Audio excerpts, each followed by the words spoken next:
Assalamualaikum warahmatullahi wabarakatuh. Selain Nabi, kita lanjutkan, selain Nabi menghargai semua jerih payah umatnya dalam memperjuangkan agama, bukan hanya sekedar lihat harganya, tapi lihat kesusahan payahannya mengamalkannya itu. Ternyata Nabi juga membina kesatuan umat, bukan hanya dalam urusan ibadah, tapi juga dalam urusan muamalat ekonomi. Ini yang penting, ini paling penting malam ini ceramah saya tentang ini. Satu hari di Madinah ada seorang Yahudi punya sumur. Sumurnya airnya jernih dan lezat. Sumur di Madinah dalam-dalam, tapi airnya lezat sekali, sehingga terkenallah seluruh Madinah akan kelezatan air sumur Yahudi ini. Tentu harganya mahal, dan Yahudi ini karena nggak ada saingan, dia bikin harga seenak-enaknya aja. Mau naik, jangan harap turun. Nggak ada saingan, kayak PLN nggak ada saingan. Mau naik aja, turun jangan harap. Mau ambil, nggak mau sudah, matilah kau, nggak usah pakai lampu, kan begitu. Jadi begitu sewenang-wenang. Makanya dalam Islam itu tidak boleh ada monopoli, kecuali dimonopoli oleh negara. Kalau negara yang memonopoli boleh, dan itu dituangkan oleh pendiri-pendiri negara kita di Undang-Undang Dasar 45 pasal 33. Bumi, air, dan segala isinya dikuasai oleh negara dan dipergunakan seluas-luasnya untuk kepentingan rakyatnya. Memang harus begitu, pegang oleh negara. Jadi air nggak boleh diserahkan kepada orang, bumi diserahkan pada asing sampai 60 tahun. Itu melanggar amanat Undang-Undang Dasar 45 pasal 33 dan melanggar ajaran agama. Oleh Rasulullah SAW, kata Nabi, kan kita pendatang semua waktu itu. Orang Islam kan pendatang.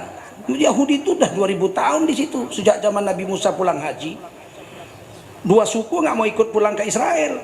Sehingga di situ Nabi Musa, Bani Nadir dengan Bani Quraidah mengambil semua tanah yang paling subur di Madinah itu untuk mereka. Baru datang Bani Qainuqa 3. Orang Arab tuh baru datang 1000 tahun kemudian. Jebolnya bendungan Maghribi di Yaman, Ratu Balqis, itu kan baldatun thayyibatun wa rabbun ghafur, itu negeri yang diridai Allah, subur makmur, karena mereka berhasil membendung 7 gunung dijadikan danau, sehingga air banyak melimpah, delima, subur, anggur, gandum, mereka kaya raya, sampai disebut Allah baldatun thayyibatun wa rabbun ghafur, negeri yang adil makmur di bawah lindungan Allah yang Maha Pengampun, karena mereka beriman sama Allah. Tapi setelah beribu tahun kemudian mereka menyembah matahari, berubah jadi kafir. Allah jebolkan bendungan itu sehingga Yaman jadi miskin. Nah, dua suku pergi meninggalkan Yaman, kepingin cari tempat yang bisa mengubah nasib. Satu suku Aus, satu lagi suku Khadraj. Dua-duanya ini akhirnya ketemu satu tempat yang sudah ditempati Yahudi, yaitu Madinah. Belakangan namanya Madinah. Mereka datang, namanya Yathrib. Jadi orang Arab itu tertinggal 1000 tahun menguasai Madinah itu. Tapi Nabi lihat bagaimana Nabi menguasainya. Nabi katakan, wahai Utsman, Sayyidina Utsman pergi sama Yahudi itu, beli itu sumur. Kata Sayyidina Utsman, mana mungkin dia mau jual. Itu sumur aset paling berharga di kota Madinah. Kata Nabi, beli, caranya bawa duit. Itu cerdasnya Rasulullah. Jadi kalau kita mau beli rumah orang, jangan datang, Pak mau jual rumahnya. Enggak. Bawa duit 5 koper. Kan apa ini? Duit. Masuk duit 5 koper. Duit. Untuk apa? Beli rumahmu. Gemeter dia langsung. Caranya itu, psikologi manusia itu Nabi kuasai. Jadi Utsman bawa satu bungkusan itu, satu uncang atau orang Melayu itu yang dari kain itu. Isinya duit tuh. Duit emas. Dulu duit cuma 2, kalau nggak dirham, dinar. Dinar tuh emas, dirham tuh perak. Masuk, Utsman masuk, duduk. Diletakkan tuh karung kecil di atas meja Yahudi itu. Apa ini? Duit.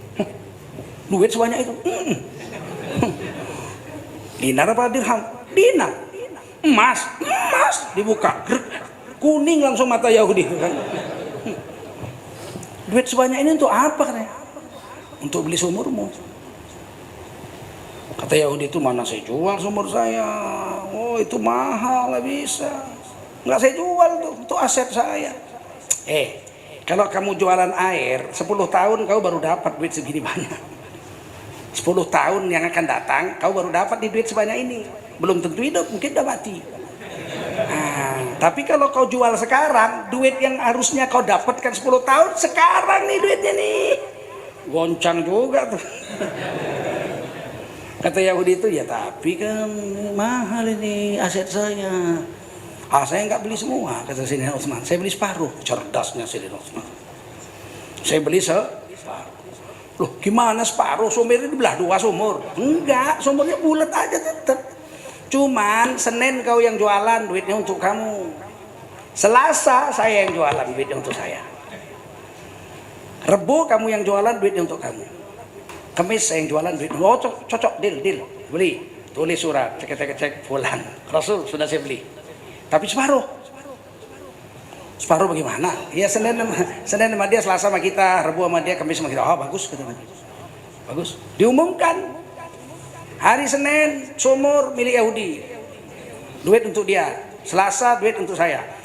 Ditunggu sama Yahudi itu dari pagi sampai malam, gak ada orang beli satu pun.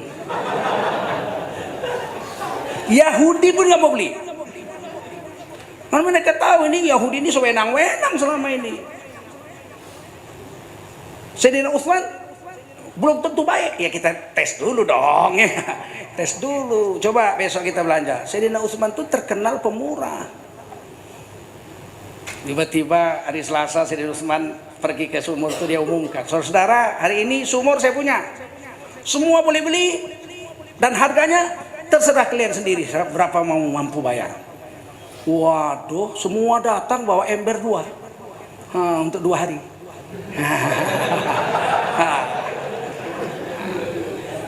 Selasa untuk 2 hari. Rebo Yahudi buka, nggak ada yang datang. Mau udah beli 2. Kamis datang lagi semua beli untuk 2 hari. Berapa hari kemudian Yahudi itu datang kepada Sayyidina Utsman. Udahlah beli semua aja dah. Cuma aja saya punya. Ini kehebatan umat zaman itu, kompak gitu. Udah cerdas, kompak. Begitu dibeli 100%, Sayyidina Utsman umumkan. Saudara-saudara, sumur sudah saya punya 100%. Mulai besok siapa mau ambil, bayar berapa terserah. Duitnya bukan untuk saya, duitnya untuk Baitul Mal. Duitnya untuk negara. Begitu hebatnya itu. Sampai sekarang udah 1400 tahun lebih, duit itu masih ada, triliunan duitnya. Duit Sayyidina Utsman itu sampai sekarang masih ada triliunan. Sudah 14 abad. Kembali satu lagi sifat hebat dari kaum muslimin, amanah. Duit Baitul Mal itu tukar-tukar khalifah. Khalifah Abu Bakar wafat, diganti Khalifah Umar. Khalifah Umar wafat, ganti Sayyidina Utsman. Khalifah Utsman wafat, ganti Sayyidina Ali. Khalifah Ali wafat, ganti Sayyidina Muawiyah. Padahal Sayyidina Ali dan Muawiyah perang. Yang satu di Kufah, yang satu di Syam.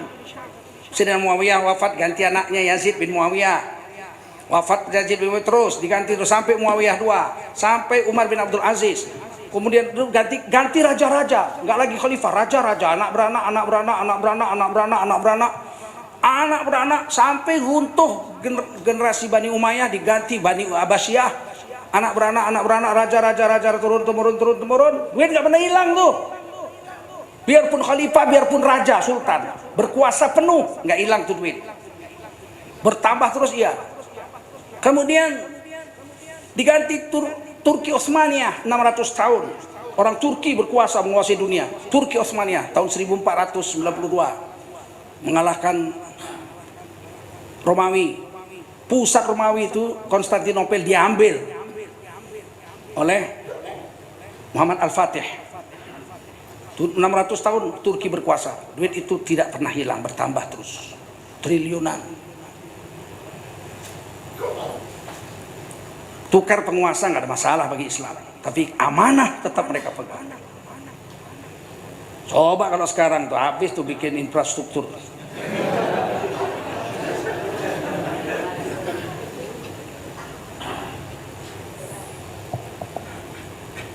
...200 tahun yang lalu orang Aceh punya tanah di Mekah.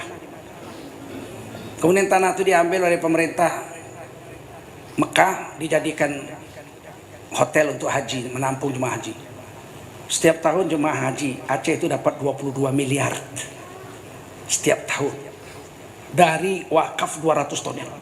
200 tahun yang lalu orang Aceh punya tanah di sana.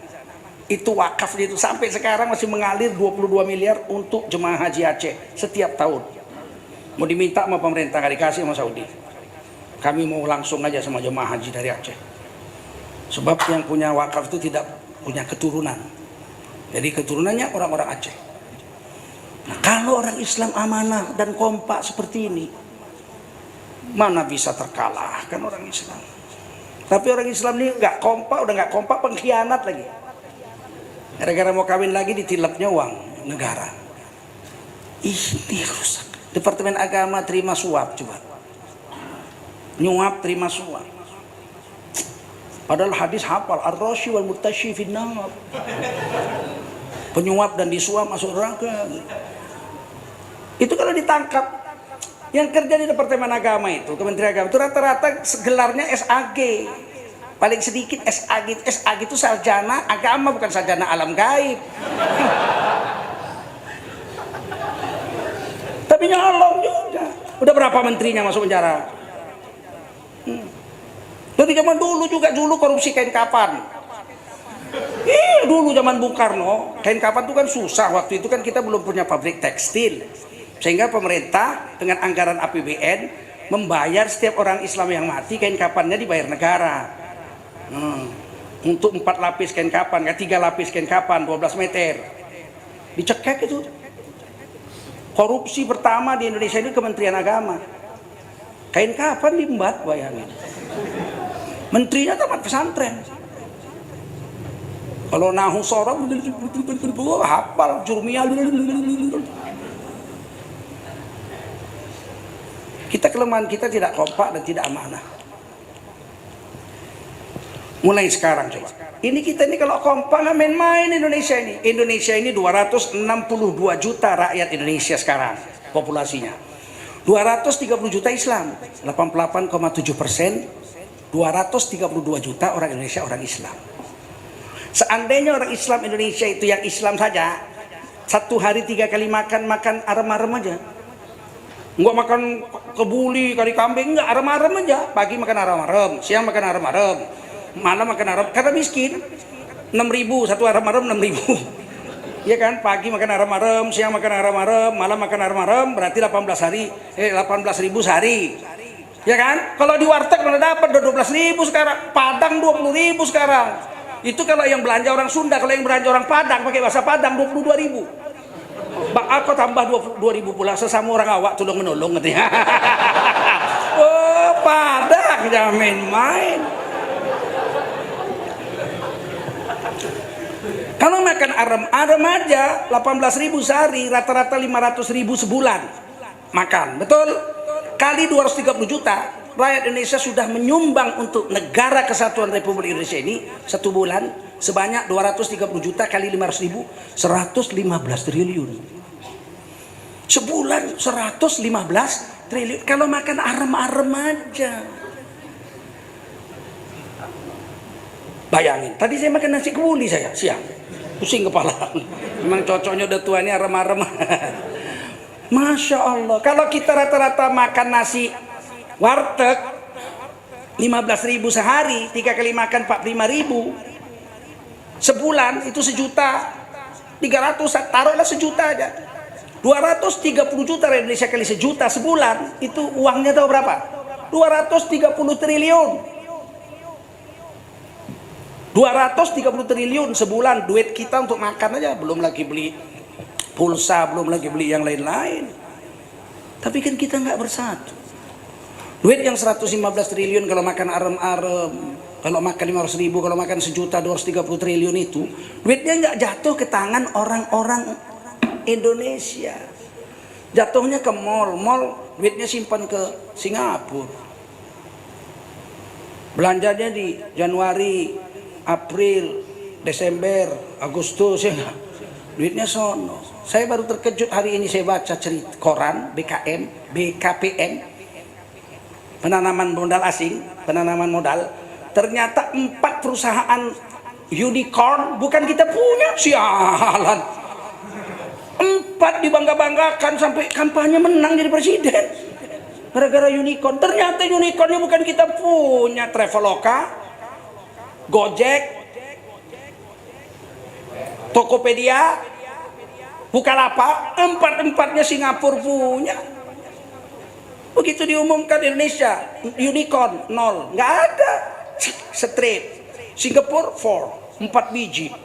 Sekali dibacanya Gojek, Traveloka, Bukalapak, Tokopedia. Ini kita belanja situ, duitnya kemana? Kemana duitnya? Apa kita kerja hari ini? Mulai besok belanjalah sama tetangga saja. Belanjalah sama tetangga saja. Beli telur, beli kecap, beli mie, beli nasi, beli beras, garam sama tetangganya. 115 triliun beredar setiap bulan. 1.450 triliun setahun. APBN kita aja cuma 1.500 triliun. Orang Islam kalau bersatu hanya belanja pada tetangganya aja itu 1.450 triliun setahun. Jangan main-main kalau kita bersatu. Nah ini sekarang dipecah belah. Ini saya bahaya, bisa ditangkap ini katanya memecah belah. Pecah belah apa? Batok kelapa saya pecah belah? Nggak ada. Saya cuma mau belanja sama tetangga supaya duit beredar di tengah-tengah tetangga saja. Mau besok, mulai besok mau. Saya mau beli, ini nggak ada di warung tetangga. Beli ke pasar tradisional milik Pemda. Kalau saya di pasar Klender, Perumnas Klender, Buaran. Kalau di sini dulu saya pernah tinggal di Pondok Indah tuh.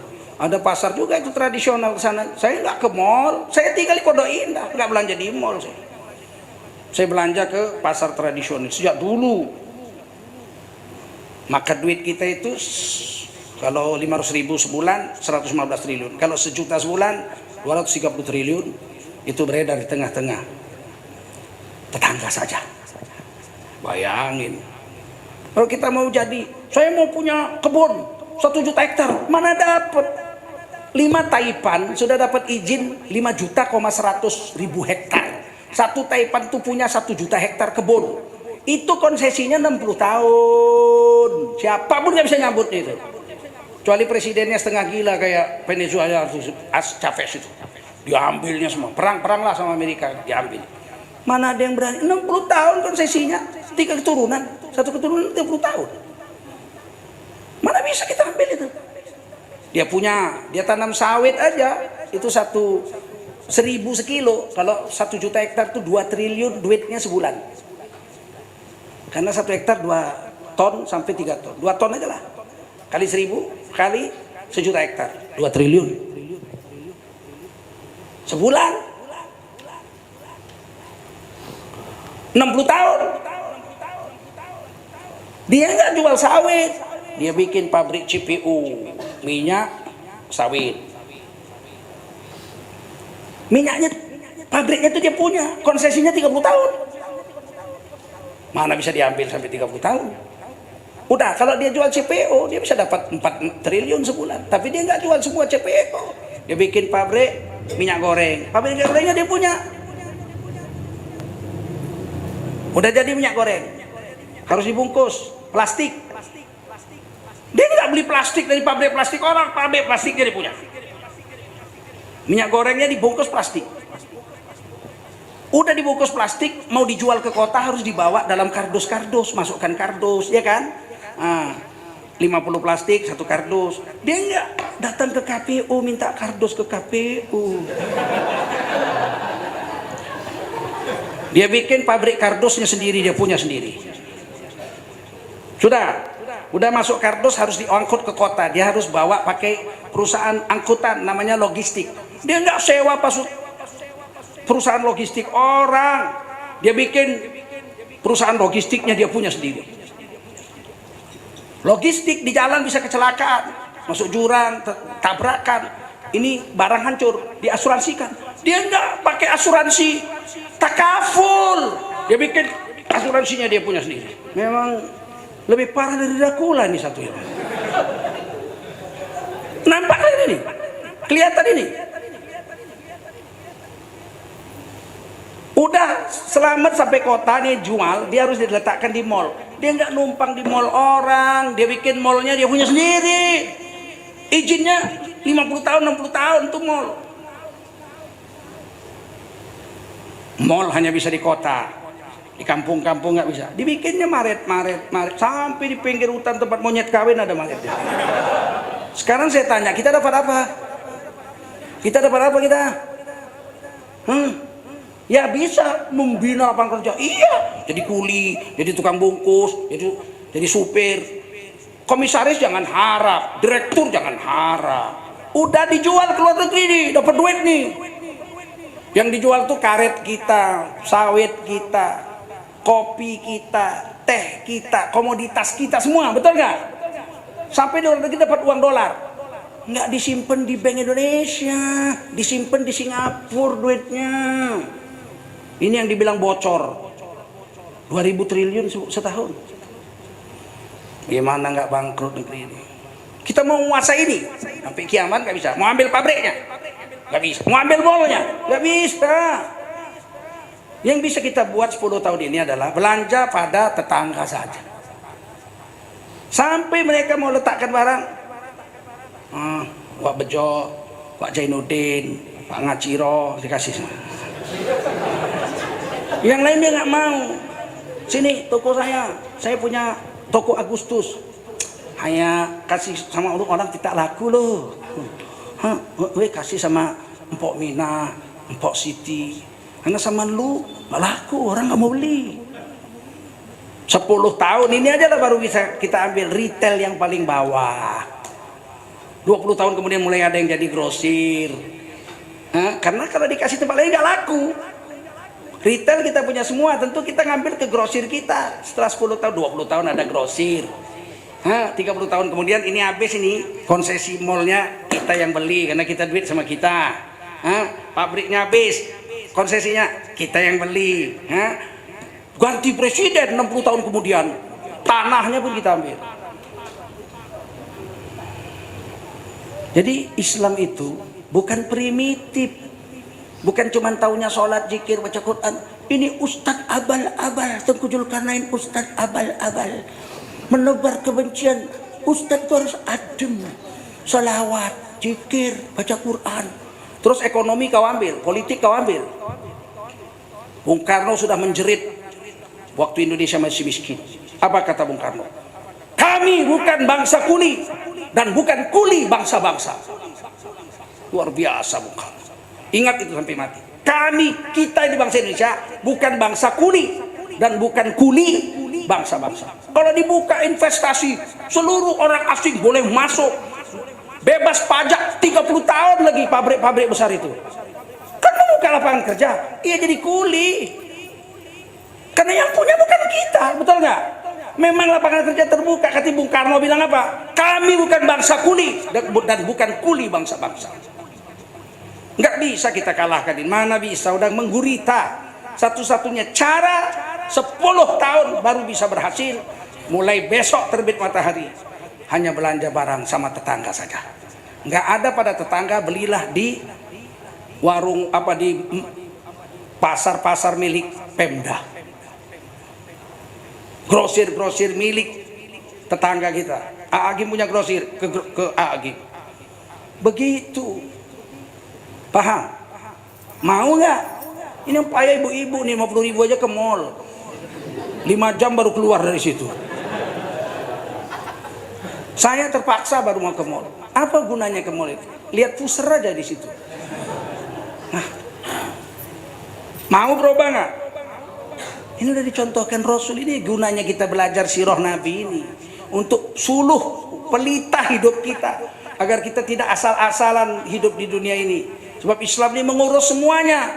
kafah dari ujung rambut sampai ujung kuku, mulai dari ibadah sampai bab muamalat, jual beli, dagang, pinjam meminjam, utang piutang, sampai bab nikah, talak, rujuk, sampai bab jinayat, pidana diatur semua oleh agama Islam ini.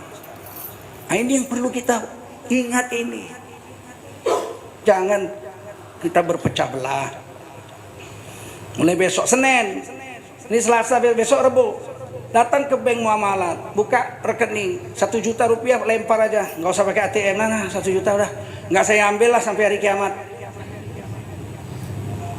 Oh, 1 juta banyak tuh. 1 juta nggak banyak, 80.000 sebulan. Betul? Setahun 1 juta lah itu. Sedekah aja udah, bismillah, bank muamalat, nah bismillah udah, saya buka udah, nggak usah pakai ATM biar jangan dipotong administrasi. Nggak usah ambil sampai hari kiamat dah. 100 juta aja orang Islam nabung 1 juta, itu duit bank muamalat itu 100 triliun. Bisa membiayai 10 pelabuhan. Narik duit terus itu, untung mana ada pelabuhan rugi. Tarik terus. Tapi karena bank-bank Islam sekarang ini duitnya cuma sedikit, kayak Bank Riau 2 triliun. Cuma bisa ngasih biaya kecil-kecil. Biaya beli rumah tipe 36, beli mobil Daihatsu, kawin lagi, paket umroh, itu yang bisa dibiayai. Coba kalau duitnya 100 triliun. Krakatau Steel bangkrut, kita bikin yang baru, ya enggak? Pabrik baja, ya kan? Milik kaum muslimin, bank muamalat. Kita bisa buat, tapi nggak ada duitnya. Mau apa? Mau nyatukan langkah untuk ekonomi umat. Buahnya nggak sekarang. Saya itu ya buka bank muamalat pertama, saya yang ceramah itu di Medan. Saya buka rekening 2,5 juta, waktu itu banyak sekali bagi saya duit segitu. Udah taruh kita aja lupa saya. Kalau orang memang nggak pernah nabung, saya mana ingat. Pindah saya ke Jakarta, ya nggak ingat juga. Begitu saya pindah dari Pondok Indah, pindah ke Buaran. Di pintu keluar Buaran itu sebelah kiri ada bank muamalat. Saya bank muamalat. Saya datanglah buka rekening 1 juta. Itu aja pikiran saya, 1 juta buang gitu. Begitu buka nama semua KTP, loh, Bapak punya rekening ya Pak? Muamalat. Oh, mana ada? Ada ini di Medan. Oh iya, di Medan saya orang pertama buka itu, saya bilang. Oh, 2,5 juta duitnya nggak kurang. Kenapa? Karena nggak pakai ATM, nggak dipotong administrasi. Saya bilang, udah gimana caranya duit itu? Yang sana Bapak ambil semua, tarik semua sekarang. Masukkan ke rekening baru 3,5 juta. Udah taruh aja, nggak usah diambil-ambil sampai hari kiamat. Nambah boleh gitu. Insya Allah Islam akan berjaya secara ekonomi. Kalau ekonomi sama kita, kesolehan sama kita, politik sama kita. Kalau kesolehan nggak sama kita, mana mau orang Islam nggak mau milih orang Islam? Nggak soleh, kasih 100.000 belok, mana bisa? Lihat militannya sahabat tuh, beli sumur aja, beli air, Senin nggak ada yang beli, sampai itu sumur dijual. Kita bisa nggak kayak gitu? Bisa nggak? Bisa kalau iman kita kokoh dan kita memang bersatu. Jangan iri sama orang Islam. Kalau dia kaya, yang cipratan kita. Tetangga kita beli mobil. Ya kalau kita sakit dia bisa bawa kita ke rumah sakit pakai mobilnya. Kalau kita mau ada acara pengajian tabligh akbar, panggil ustadz pakai mobil dia pasti mau, betul nggak? Nah, kalau nggak dia nggak kita sembayangkan kalau mati kan gitu kan? Nah, dia mau dipakai mobilnya. Nah, jadi tolong menolong itu biasa. Kalau dia punya uang banyak, dia punya supirnya orang kita juga. Dia punya pembantu 4 pembantunya orang kita juga. Dia mau kawin lagi istri kedua, istri ketiga pasti orang kita juga. Nggak mungkin orang dari Kazakhstan sana diambilnya. Paham kira-kira itu? Paham nggak? Nah, itu aja hari ini ceramah tentang sirah Nabi ini. Semoga ada manfaatnya ya. Boleh diulang, direview di Darut Tauhid TV. Kemudian boleh follow, saya punya Instagram saya @tengkuzulkarnaid.id. Follow. Ulama-ulama kita harus di follow. Kenapa? Kita mau buat network. Instagram saya sekarang 683.000 orang yang follow. Kalau 1 juta aja, saya bisa endorse. Ya kan? Kalau yang miskin gratis, ya kan? Saya punya warung bubur Pak, di mana ini? Saya tulis warung bubur Wak Karno, ya kan? Fotonya cikik, yang baca paling enggak satu hari itu yang baca 250.000. Begitu, paham? Oh saya Pak baru aja ini punya rental mobil. Oh, mampir, apa perusahaannya? Oh, rental mobil Al Barokah. Oh, alamat telepon sini, saya endorse. Yang baca 250.000, nyangkut aja 2.000, kaya lah kalian. Oh ya kan? Ya memang begitu orang Islam. Network itu penting. Follow ulama-ulama kita dan share, like, share, like, share, like, share. Begitu. Jangan udah baca, cuman like sama share aja nggak bisa. Bagaimana mau berjuang tuh agama? Like, share. Ini artis, ya Allah, bisa jutaan followernya. Cuman lihat belahan dadanya aja. Ini agama perlu network. Paham? Perlu kesatuan fikir. Sehingga ketika ulama bicara, dia tulis, semua orang tahu pemikiran ulama itu. Sekarang sudah zaman canggih, diharapkan koran, jangan harap. Koran bukan kita punya. Diharapkan televisi bukan kita punya. Ya kita punya itulah Instagram, Twitter dengan WhatsApp dengan fanpage. Kalau Facebook, fanpage saya itu 227.000 orang yang follow, yang suka, yang likes, yang follow 260.000, yang suka 227.000. Kalau semua malam ini follow, ya kan udah naik juga 200-300. Bukan untuk saya, untuk kita semua, percayalah. Apa yang perlu kita bicarakan, apa yang perlu kita share, semua akan baca. Sekarang kan kita nggak punya apa media kita, nggak ada. Ada orang-orang tertentu kalau share langsung dicabut langsung. Asal share langsung hilang, nggak diterima. Ada beberapa itu. Kalau kita share langsung hilang itu. Kayak saya pernah share foto saya dengan Habib Rizik, hilang langsung. Di Garut, yang Garut siluman lah, kolor hijau. Kira-kira begitu. Mudah-mudahan ada manfaat ya. Di share. Kalau tauhidnya harus ketik. Akunnya Agim, akun saya, akun Haikal Hasan, diletakkan di kaca itu. Akun ulama-ulama kita. Sehingga orang yang baca semua lihat, follow, like, share. Follow, like, share. 3 itu aja, follow, like, share. Setahun ini lihat network orang Islam. Kalau yang follow Agim 10 juta, yang follow saya 10 juta. Yang follow Haikal Hasan 10 juta. Dia jual kopi aja, kopi Baba Haikal 1 juta yang beli. Kaya lah dia. Ya kan, mau kawin lagi kalau saya udah tanggung, udah tua ya kan. Paling untuk umat, untuk pesantren, betul nggak? Faham nggak kalian hari ini? Apa yang kami maksud ini paham nggak? Mudah-mudahan faham. Subhanallah bihamdihi, subhanakallahumma wa bihamdika, asyhadu an la ilaha illa anta, astaghfiruka wa atubu ilaik. Subhana rabbika rabbil izzati amma yasifun wa salamun alal mursalin walhamdulillahi rabbil alamin. Wassalamualaikum warahmatullahi wabarakatuh.